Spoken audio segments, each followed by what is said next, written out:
সবাই আমার জন্য দোয়া করবেন। আসলে আমি ব্লগার হিসাবে অনেক ছোট, আমার ভুল ত্রুটি হইতেই পারে, আপনারা এটা ক্ষমা দৃষ্টিতে দেখবেন। এবং আমি অনেক পরিশ্রম করি প্রতিটা ব্লগের জন্য। আমি যেই ব্লগগুলো করি আমি সবসময় চাই সেটা ফুটেজ সত্যটা আপনাদেরকে দেখানোর জন্য। এবং আসলে আমি চাই যে যারা ডিপ্রেশন, আমার মতো ডিপ্রেশনে ছিল, কেউ বের হতে পারতো না, ট্যুরের জন্য কোনো জায়গায় প্ল্যান করলে বন্ধুদের সাথে সেটা হতো না, তো এরপর আমি জেদ করে একা একা বের হয়েছি এবং এখন আমি একা একাই ঘুরি। এটার ভিতরেই যে শান্তি প্রশান্তি আছে সেটা কিন্তু আর কোথাও পাবেন না। তাই ঘর থেকে বের হন এবং আপনারা এই পৃথিবীকে দেখুন, আল্লাহর সৃষ্টিকে দেখুন।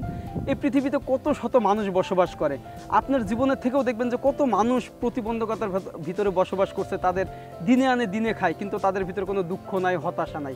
এবং আপনি যখন পাহাড় ভ্রমণ করবেন এটা শিখতে পারবেন। আর আমি এটাই বলবো পরিশেষে, ভ্রমণ করেন শেখার জন্য, এনজয় করার জন্য না।